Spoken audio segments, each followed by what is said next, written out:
3 minutes. Second varsity. In lane 1, Georgetown University. In lane 2, University of San Diego. In lane 3, Kansas State University. In lane 4, Bates College. In lane 5, the University of Tulsa. And in lane 6, Southern Methodist University.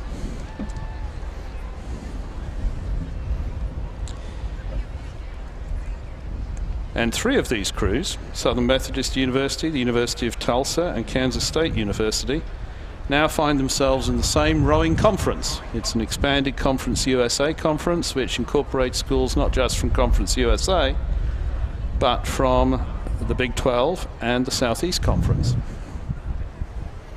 So at this regatta, from that expanded Conference USA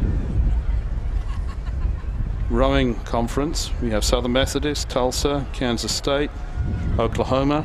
Event 50, Women's Collegiate, second varsity, third final.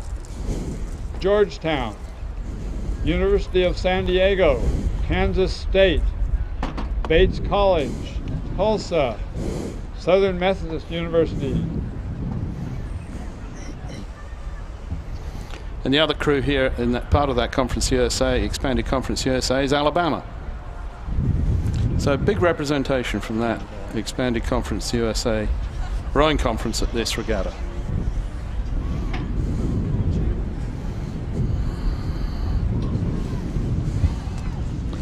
They're on the start line. Ladies, we will go to a countdown start. Hands will not be recognized. What that means, if you heard 5, that they're going to a countdown 4, start, is that 3, he's going to 2, tell them to go when he gets to the end of the countdown. Attention. And they better be ready. Go. When they go to a countdown start, the coxswains can't stick their hands in the air. It's their responsibility to be ready when he gets to the end of the countdown and he says go. All crews are away safely. All crews are away evenly.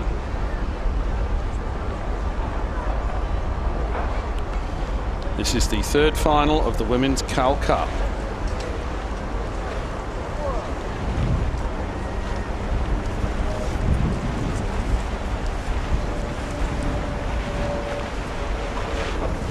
That's the SeaWorld Cup.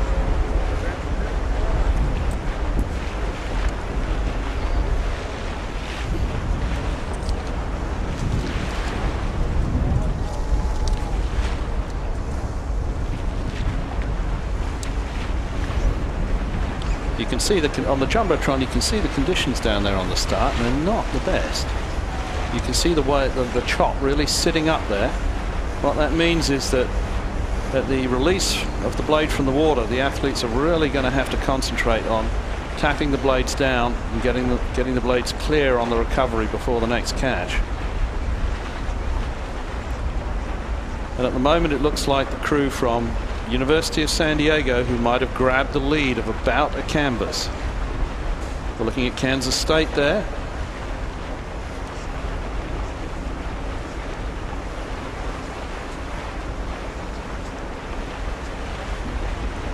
And it looks like University of San Diego have inched out to just a bit more than a canvas there. University of San Diego in lane 2.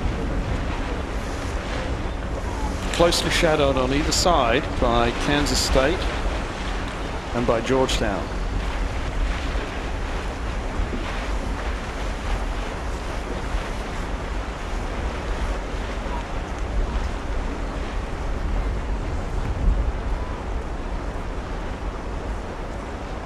So it looks about like half a length lead now of University of San Diego over Kansas State and Georgetown, who are going stroke for stroke and bow ball for bow ball.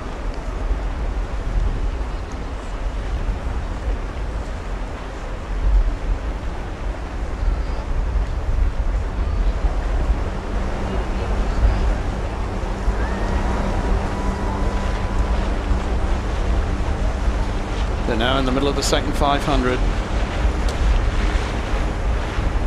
As you can see in that picture, University of San Diego inch by inch are moving away from the other two crews, but the other two crews, either side of them, Kansas State and Georgetown University, are not really making an impression on each other. There's not clear water yet, but it's looks like it could be a matter of moments.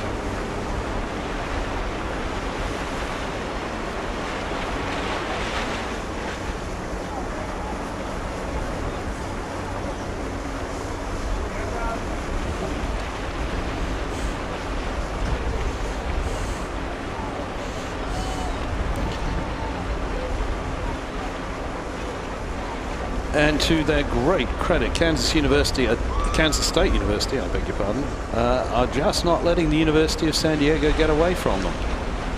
You know, about a minute or so ago, it looked like University of San Diego are about to break free of these chasing crews, but they haven't done it. They still overlap.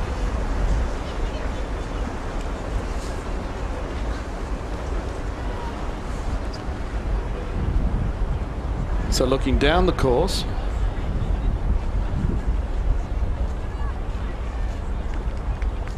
there's a little bit of separation between these first three crews, and then we move out pretty much in echelon to Bates College in lane 4 in 4th place, University of Tulsa in 5th, and Southern Methodist in 6th.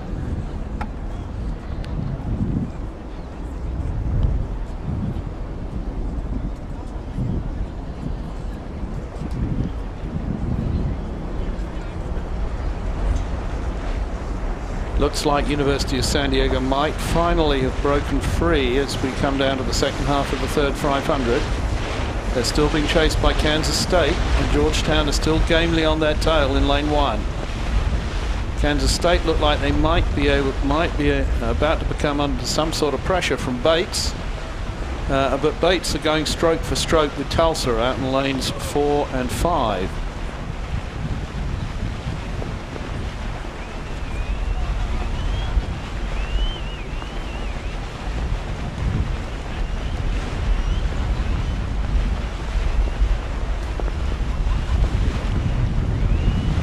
So University of San Diego now seem to have developed some clear water. Georgetown and Kansas State obviously struggled very, very hard to stay with the University of San Diego. San Diego did not get an easy lead and did not increase the lead easily at all. But the effort that's gone into that from these three crews might just have led Bates and the University of Tulsa back into this race.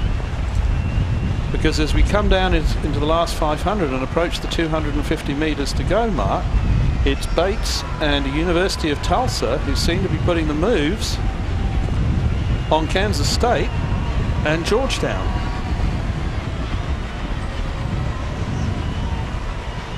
This is going to be extremely tight. University of San Diego are not increasing their lead anymore. I think they've just jacked the rating up. So I think they just got a little bit worried that this race for second place, which is bow ball to bow ball, was forcing these crews onto them. This is going to be tight. University of San Diego coming down in the lead. It's Kansas State just hanging on by about half a deck. But they're being chased home by Bates and Tulsa coming like trains. And Georgetown haven't given up either. They're really hanging on in there, despite all the effort that it cost them early in the race to stay with USD. And they're putting in a big charge at the finish. I'm going to have to leave this to the finish line judges.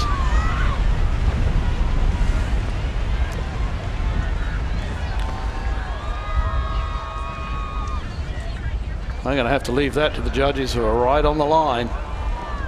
Wouldn't like to be guessing who exactly got there. The only one I'd be certain about is that University of San Diego came through in first place.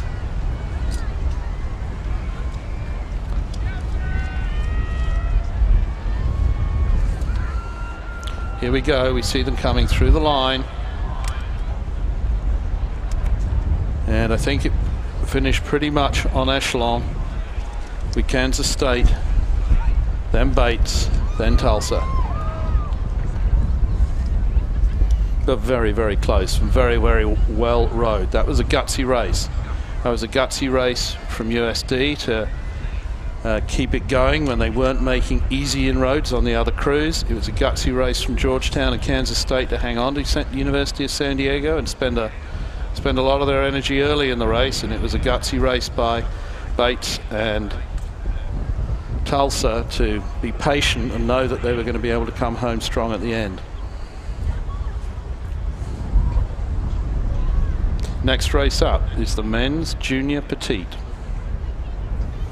This is the second final for men's juniors. In lane 1, Baja California State Rowing Team. In lane 2, NorCal Crew. In lane 3, Marina Aquatic.